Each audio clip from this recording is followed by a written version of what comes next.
Jadi kita nak tunjuk ada kaitan tuan-tuan, ya. Sebab apa tuan-tuan? Dari segi kalau bahaskan jumlah fi'liyah saja macam tak ada kaitan. Sekarang dah ada kaitan tuan-tuan, ya. Sebab semua itu semuanya adalah jawab syarat kita pada malam ini. Okey, sekarang tuan-tuan. Okey, semua jelas ya. Bila Ustaz ajar memang jelas, bila buat sendiri gagal je. Sabar Kak Anisah. Ya. Kak Anisah sebab apa? Kak Anisah sebab tak follow semua kelas saya lagi. Dia tak ikut daripada awal sampai akhir mengikut susunan yang cantik ya. Jadi pegang satu kelas dulu. Ya, Kak Anisah saya perasan yang tu ya. Okey, tengok tuan-tuan. Tengok tuan-tuan. Masih lagi pada kalimah in. Masih lagi pada kalimah in. Tengok tuan-tuan. In tuan-tuan. In tuan-tuan. Tengok tuan-tuan.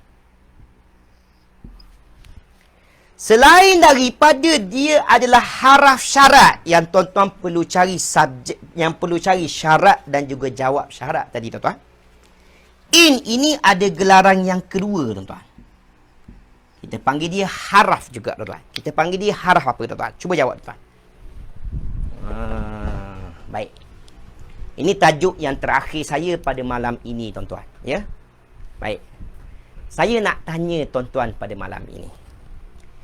In, selain daripada dia adalah haraf syarat yang tuan-tuan perlu cari syarat dan juga jawab syarat tadi, in juga sebenarnya ada fungsi yang kedua tuan-tuan. Ada fungsi yang kedua pada malam ni tuan-tuan. Kita panggil dia haraf juga. Haraf apa tuan-tuan? Agak-agak tuan-tuan. Sila tuan-tuan. In pada malam ini, tuan-tuan nak panggil dia haraf apa selain dia adalah haraf syarat? Haraf apa tuan-tuan? Okey, cuba jawab tuan-tuan. Ahsantum, ahsantum, ahsantum, ya. Baik. Jawapannya yang tepat ialah in ini merupakan haraf jazam. Haraf apa tuan-tuan? Haraf jazam. Jadi, Tuan Muhammad Asyik kata haraf baris atas. Jawapannya salah. Ya. Kita panggil dia haraf jazam. Baik. Tak apa Tuan Muhammad Asyik. Ya. Sebab yang ni kali pertama kita belajar pada malam ini. Ya. Sebab Tuan Muhammad Asyik, saya perasan dia follow satu kelas sahaja. Ya. Bagus. Tak ada masalah. Ya. Yang penting jangan miss kelas saya. Kalau tak boleh live dengan saya, jangan tinggal video. Tengok balik video yang lepas. Boleh? Okey. In pada malam ini tuan-tuan, dia adalah haraf jazam. Ini fungsi yang kedua tuan-tuan, ya. Bukan haraf nasab. Haraf nasab kita dah belajar. Kita dah belajar an, lan, kai, izan. Tak ada perkataan in. Dia bukan haraf nasab, ya. Jadi in ini merupakan haraf jazam. Apa dia haraf jazam tuan-tuan? Iaitu haraf baris mati tuan-tuan. Haraf baris apa tuan-tuan? Namanya ialah haraf baris mati. Haraf baris mati. Baik, sekarang soalan saya. Apa fungsi haraf baris mati tuan-tuan? Mudah je tuan-tuan. Fungsinya membaris matikan fi'il mudhari' selepasnya. Saya ulang sekali lagi. Apa fungsi haraf baris mati? Membaris matikan, bukan mematikan tuan-tuan. Ya, selalu ya student saya ni dia selalu gelak tuan-tuan ya. Bukan tugasnya mematikan. Mematikan tu Allah Ta'ala. Ya. Tugasnya ialah membaris matikan fi'il mudhari' selepasnya. Boleh tuan? Sebagai contoh. Sebagai contoh. Baik. Sebagai contoh. Kalimah yajlisu tuan-tuan. Yajlisu. Apa terjemahan yajlisu? Terjemahannya dia duduk tuan-tuan. Terjemahannya dia duduk. Ya. Baik. Soalan saya, yajlisu dia duduk, dia kalimah isim ke fi'il? Dia adalah kalimah fi'il. Fi'il madi ke fi'il mudhari'? Fi'il mudhari', sebab tidak ada telah. Ustaz, macam mana saya nak kenal dia fi'il ke isim? Sabar tuan-tuan. Setakat ini tuan-tuan tengok dulu pada terjemahan. Sabar tuan-tuan. Sabar tuan-tuan, ya. Kita nak sentuh benda yang lain dahulu ya. Okey. Yang penting, yajlisu dia duduk, dia adalah fi'il mudhari' sebab tidak ada telah, ya. Baik, cuba perhati tuan. Yajlisu, yajlisu, hujungnya berbaris apa tuan? Hujungnya berbaris depan. Betul tuan? Sebab memang itu baris asal untuk fi'il mudhari'. Dia mesti baris depan. Yajlisu, yaqra'u, yaktubu, yanzuru. Semuanya u di kat belakang tuan. Sebab memang baris asal fi'il mudhari' mesti berbaris depan. Boleh? Okey, sekarang. Perbahasan kita sekarang ialah haraf jazam. Asal kalimah yajlisu ini hujungnya berbaris depan. Betul? Baik. Apabila saya letak kalimah in tadi. In tu tuan. In selain daripada dia adalah haraf syarat. Selain dia adalah haraf syarat yang tuan-tuan perlu cari syarat dan juga jawab syarat. Dia juga adalah haraf jazam. Ya? Dia adalah haraf apa tuan-tuan? Haraf jazam. Apa dia haraf jazam? Haraf baris mati. Apa fungsi haraf baris mati? Membaris matikan fi'il mudhari' selepasnya. Asalnya yajlisu. Apabila ada in, maka tuan-tuan kena baca yajlis. Yajlis. Hujungnya mesti dibaca dengan baris mati. Jelas ke tak jelas? Tulis di ruangan komen. Sebelum saya masuk dengan lebih mendalam lagi. Jawab dulu kat situ tuan. Malam ini tajuk yang baru. Satu-satu tajuk yang baru pada malam ini iaitu haraf jazam, haraf baris mati. Fungsinya membaris matikan fi'il mudhari' selepasnya. Jelas ke tak jelas? Jelas ke tak jelas tuan-tuan? Okey, tulis dulu. Okey, jelas tuan-tuan. Alhamdulillah. Okey, sekarang tengok tuan-tuan. Tengok tuan-tuan.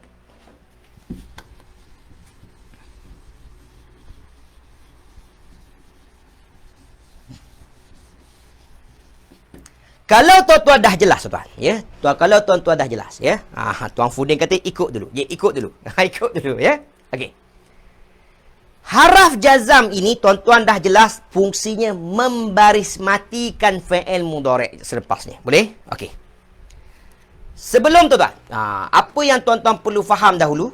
Mana dah kad diagram saya nak tunjuk dekat tuan-tuan. Yang penting tuan-tuan tengok kad diagram sekejap. Cuba tengok kad diagram sekejap tuan-tuan. Letak dekat mana dah kad diagram saya, ya. Okey, sekarang. Yang penting tuan-tuan. Apa yang tuan-tuan kena faham sekarang, fi'il mudhari' itu tuan-tuan. Fi'il mudhari'. Kita nak bahaskan fi'il mudhari' dahulu, ya. Fokus kita ialah haraf baris mati. Dia membaris matikan fi'il mudhari'. Betul tuan-tuan? Baik, sekarang. Fi'il mudhari' itu sendiri tuan-tuan, kita dah belajar. Kita pernah belajar ada dua pattern. Ada berapa pattern? Ada dua pattern.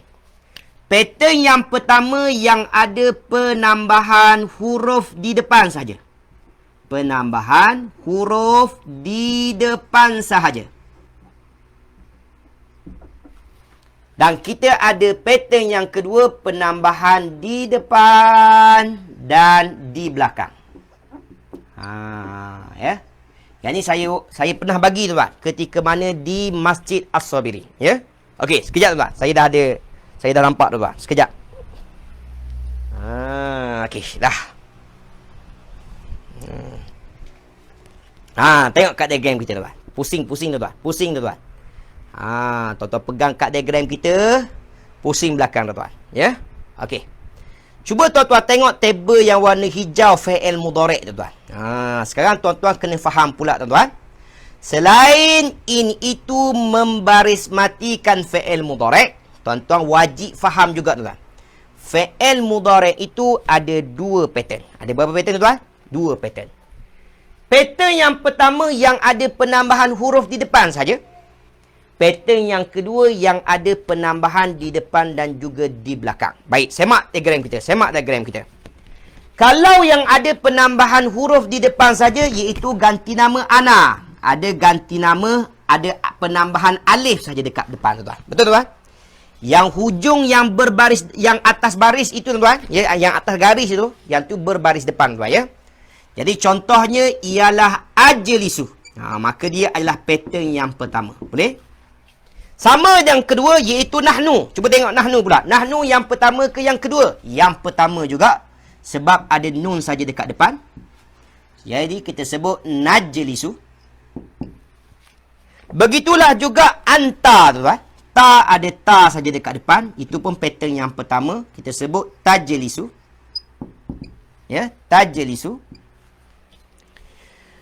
Anti tuan-tuan. Anti. Pattern pertama ke yang kedua? Yang ni yang kedua. Sebab ada penambahan ta dekat depan. Ta dekat depan. Belakangnya ada ina tuan. Ta dekat depan ina. Jadi penambahan depan dan belakang. Maka dia pattern yang kedua. Contohnya. Tajlisina. Baik. Kalau antum pattern yang pertama ke yang kedua? Kedua juga tuan-tuan. Sebab ada ta dekat depan. Ada una dekat belakang. Tajlisuna. Ya. Kemudian huwa. Huwa pattern yang pertama tuan-tuan. Sebab ada ya dekat depan. Ya jelisu. Hiya. Hiya pun pattern yang pertama sebab ada ta saja dekat depan. Ya. Contohnya ialah tajlisu.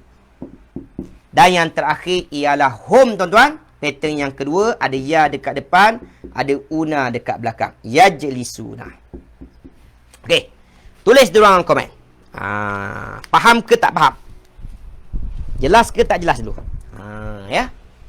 Fokus kita masih lagi pada perbahasan harah baris mati. Membaris matikan fi'il mudhari' selepasnya. Ya. Cuma sekarang tuan-tuan kena faham. Tak faham pun buat-buat faham dulu. Okey. Harap-harap Tuan Fudin faham juga nanti ya. InsyaAllah. Tak apa. Follow dulu ya. Okey. Setakat ini jelas ke tak jelas? Setakat ini. Setakat ini jelas ke tak jelas? Saya nak bagi tahu ya, fi'il mudhari' yang akan dibariskan mati itu ada dua keadaan. Sama ada fi'il mudhari' yang ada penambahan di depan saja. Contohnya ana, nahnu, anta, huwa, hiya tadi. Kemudian kita ada fi'il mudhari' pattern yang kedua yang ada penambahan di depan dan juga di belakang ya. Baik, tukadzibu pattern dia ada lain sikit. Betul, sabar Tuan Fudin. Yang tu saya nak tunjuk sebenarnya. Bermakna Tuan Fudin dah faham lah tu. Ya. Okey, sekarang tengok dulu kat saya. Tengok dulu. Saya nak jelaskan ikut kaedah dulu. Nanti dah nampak kaedah baru kita masuk bincangan ayat ya. Okey, sekarang. Kalau fi'il mudhari' itu fi'il mudhari' pattern yang pertama tuan. Tengok ya. Fi'il mudhari' pattern yang pertama. Kalau tuan-tuan perhati pattern yang pertama tadi tu ya. Semua yang ada penambahan huruf di depan itu tuan-tuan, ya, hujungnya semua berbaris depan. Betul tuan-tuan? Ajlisu, najlisu, tajlisu, yajlisu, tajlisu. Betul tuan? Hujungnya semuanya berbaris depan, ya. Jadi, tuan-tuan kena faham apa? Yang ni tuan-tuan kena faham, ya. Apabila fi'il mudhari' itu pattern yang pertama. Contohnya saya ambil tuan-tuan, kalimah ajlisu. Ajlisu, pattern yang pertama tuan-tuan. Sebab apa? Sebab ada alif dekat depan, ya. Maka kalau pattern yang pertama biasanya hujungnya berbaris depan. Boleh? Apabila fi'il mudhari' pattern yang pertama sebelumnya ada harah baris mati. Sebelumnya ada apa tuan-tuan? Sebelumnya ada harah baris mati, iaitu in tuan-tuan. In. Maka waktu itu tuan-tuan wajib baca ajlis. In ajlis. Ya. Tukar daripada baris depan, tukar kepada baris mati. Ini untuk pattern yang pertama. Boleh tuan-tuan? Ya. Jadi apabila fi'il mudhari' itu pattern yang pertama, maka cara membaris matikan fi'il mudhari' pattern yang pertama, tukar daripada baris depan kepada baris mati. Boleh tuan-tuan? Boleh tuan-tuan? Okey. Yang kedua pula tuan. Sekiranya fi'il mudhari' itu pattern yang kedua pula tuan. Sekiranya sebelumnya ada harah baris mati, cara membaris matikan fi'il mudhari' pattern yang kedua, tengok dekat depan. Tengok dekat depan dulu. Contohnya ialah yajlisuna. Yajlisuna. Ini pattern yang kedua. Ada ya dekat depan, ada waw nun dekat belakang tuan. Ya, pattern yang kedua. Sekiranya sebelumnya ada in juga tuan-tuan. Ada in. Saya letak in. Harah baris mati tuan-tuan. Cara membaris matikan fi'il mudhari' pattern yang kedua tuan. Pattern yang kedua yang ada penambahan di depan dan juga di belakang. Caranya ialah kita hapuskan. Hapuskan siapa? Hapuskan huruf nun. Hapuskan huruf nun tuan-tuan. Maka apabila ada in, maka tuan-tuan wajib baca in yajlisu. Asalnya yajlisu nah tuan-tuan. Tapi apabila ada in, wajib baca yajlisu. Siapa punya kerja nun itu dihapuskan? In punya kerja tuan-tuan. Jelas ke tak jelas? Tulis di ruangan komen. Siapa yang faham, jawab Alhamdulillah tuan. Pak saya dah pening, jelas faham kan? Okey, tulis di ruangan komen. Siapa yang faham, jawab Alhamdulillah. Siapa yang faham, jawab Alhamdulillah. Hari ini tuan, tajuk kita ini haraf jazam. Sama je sebenarnya dengan haraf nasab, ya. Cuma saya tak nak tuan-tuan pening. Tengok dulu haraf jazam, ya. Haraf jazam maksudnya ialah haraf baris mati. Fungsinya membaris matikan fi'il mudhari' selepasnya. Boleh tuan? Asalnya yajlisu ada in yajlis. Yaktubu in yaktub. Nampak tuan? Semuanya dibaca dengan baris mati. Yang tu tuan-tuan kena faham dulu, asas dulu, ya. Baik. Apabila tuan-tuan dah faham yang tu, maka barulah saya boleh bagi tahu fi'il mudhari' itu ada dua pattern tuan. Ada dua keadaan tuan dalam bahasa Arab. Ada yang ada penambahan di depan, huruf di depan sahaja. Ada yang ada penambahan huruf di depan dan juga di belakang. Boleh tuan-tuan? Baik. Kalau yang ada huruf penambahan huruf di depan saja, kebiasaannya semua berbaris depan tuan. Ajlisu, yajlisu, naktubu tuan. Semua berbaris depan tuan, ya. Jadi pattern yang pertama ini apabila ada haraf baris mati, tugas tuan-tuan apa? Tukar daripada baris depan tu tukar kepada baris mati. Ajlisu in ajlis. Nampak tuan? Najlisu in najlis. Yajlisu in yajlis. Tukar daripada baris mati kepada baris depan kepada baris mati. Ini pattern yang pertama. Baik, betul Tuan Muhammad Asyad. Perbahasannya hampir sama. Cuma haraf nasab baris atas. Boleh? Baik. Adapun fi'il mudhari' pattern yang kedua, yang ada penambahan di depan dan juga di belakang. Kebiasaannya di belakangnya ada apa? Ada huruf nun. Ya, ada huruf nun tuan. Kebiasaannya apabila ada haraf baris mati tuan, cara membaris matikan fi'il mudhari' yang ada penambahan di belakang, yang ada nun dekat belakang tuan, tugas tuan-tuan mudah je. Hapuskan huruf nun tersebut.